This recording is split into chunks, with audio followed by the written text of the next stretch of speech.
Good morning, beloveds. I'm having phone holding stand issues this morning. It's been a week. It is Thursday. It is September 3rd. And I aggravated my knee a week and a half ago. And I ran on it for a couple of days and then just kind of went, you know what? I probably shouldn't be doing this. So I haven't run this week and it's making me a little crazy. Proof in the pudding that runners are crazy, because when we can't do it, ugh. It's not that I can't run, I'm choosing not to protect my knee. So, yeah, that's where we're at right now. Alright, September 3rd, our title is God Intelligence Governs My Daily Thoughts and Actions. And our Bible quote is, "Let this mind be in you, which is also in Christ Jesus." And that's from Philippians 2:5. So, let's get into this. Believing that the mind of God is ever present, the divine intelligence is always available. I open my consciousness to its guidance, realizing that my attention must not be divided between believing and doubting. I carefully guard my mental reactions, seeking always to keep them affirmative, to keep them open to that which is constructive. I keep my mind steadfast and loyal to the thought that I am governed by divine intelligence, which always knows what I ought to think and do and how I should do it.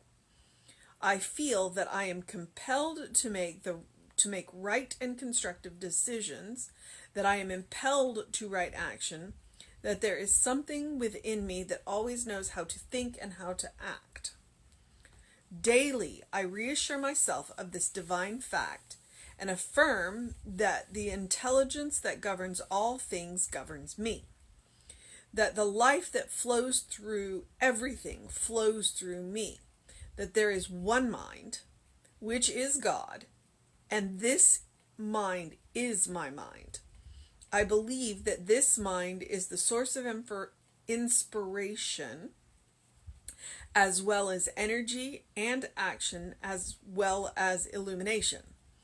Therefore, I know that at all times I have a silent, invisible partner walking with me, talking with me, cooperating with me. I keep my mind open to guidance. I let the mind be in me that was also in Christ. Okay.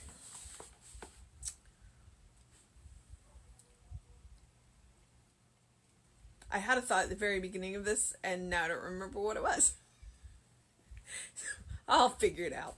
Okay. God intelligence governs my daily thoughts and actions.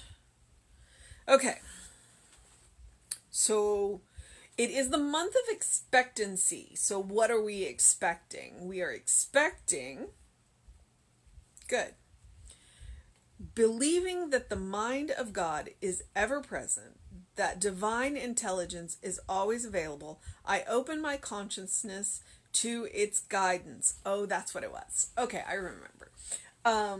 Because in a minute he's going to talk about I carefully guard my mental reactions. Jesse was talking about our first thought versus our second thought.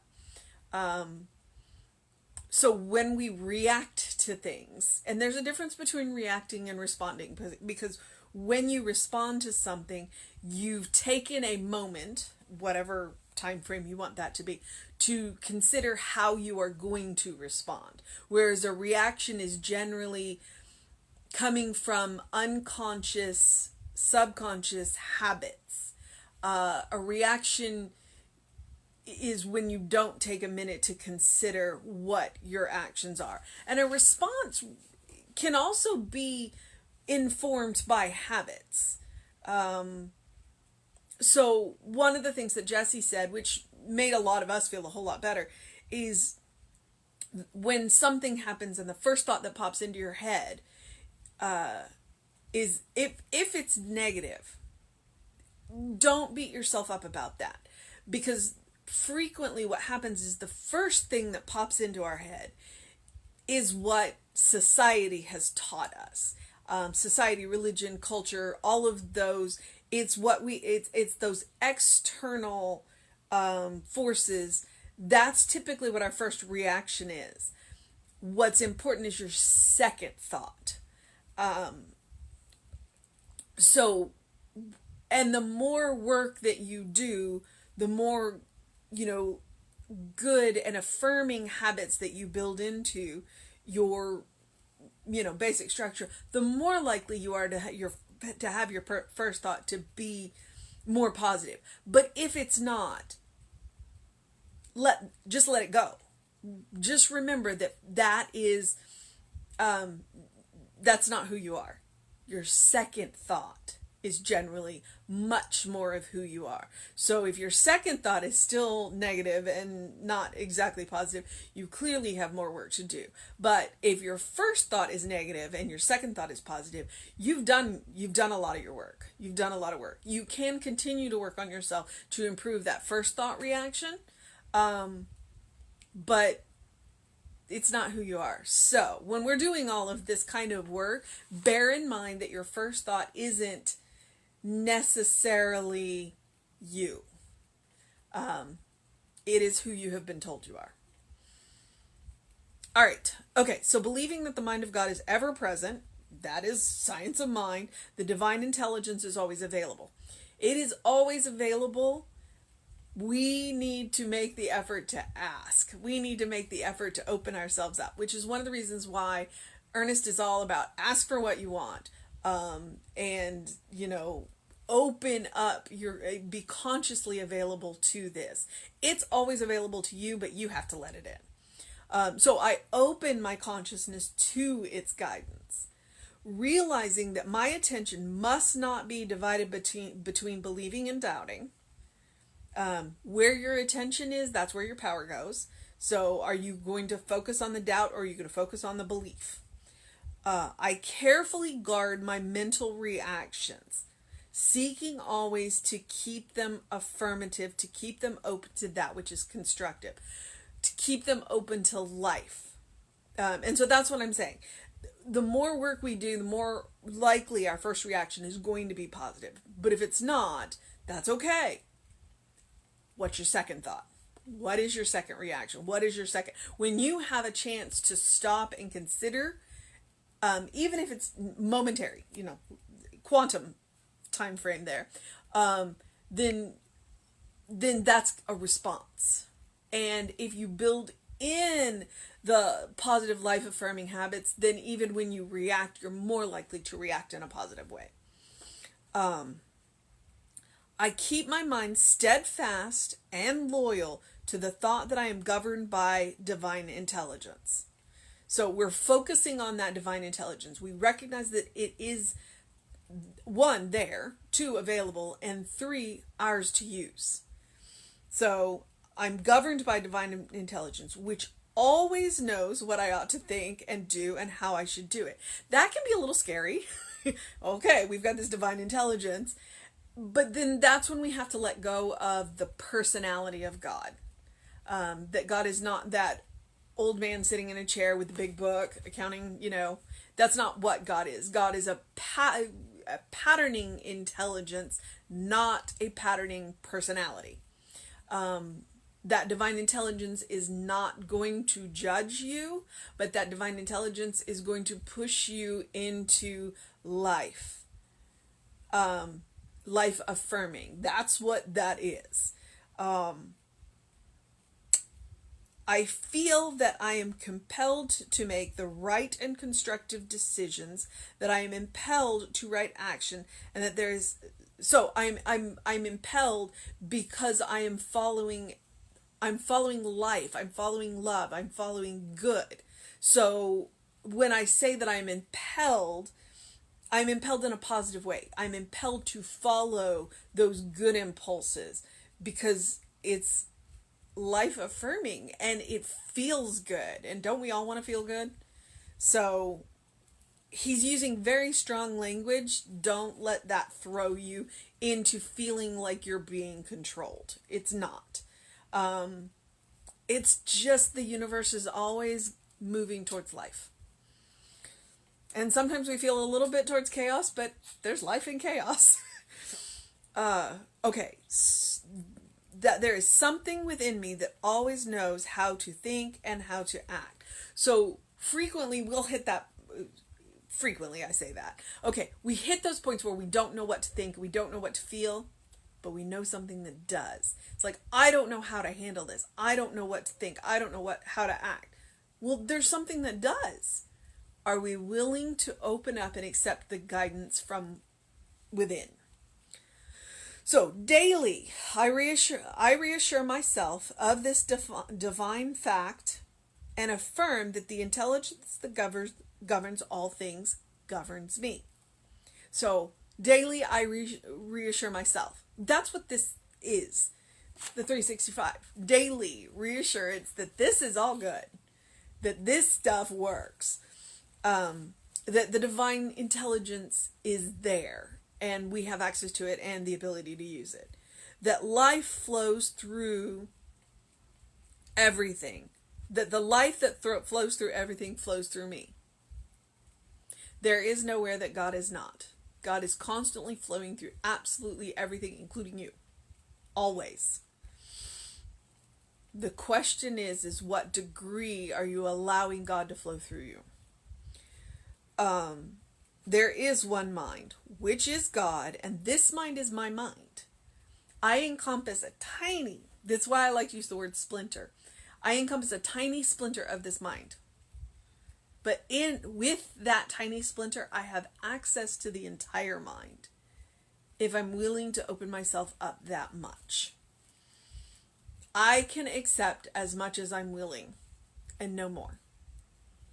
And if I want more, then I have to be willing to open up more. I believe that this mind is the source of inspiration as well as energy, action, as well as illumination. Okay, so I believe that this mind, and this is Ernest writing, but I believe it as well. This mind, capital M, is the source of inspiration as well as energy, action, and illumination. So if you need inspiration, this mind is where you go. If you need energy, this mind is where you go. It is an inexhaustible source of energy, action, inspiration, and illumination. Therefore, I know that at all times I have a silent, invisible partner walking with me. I think that there's it's an old hymn, you will never walk alone. You will never walk alone. This mind is always within you.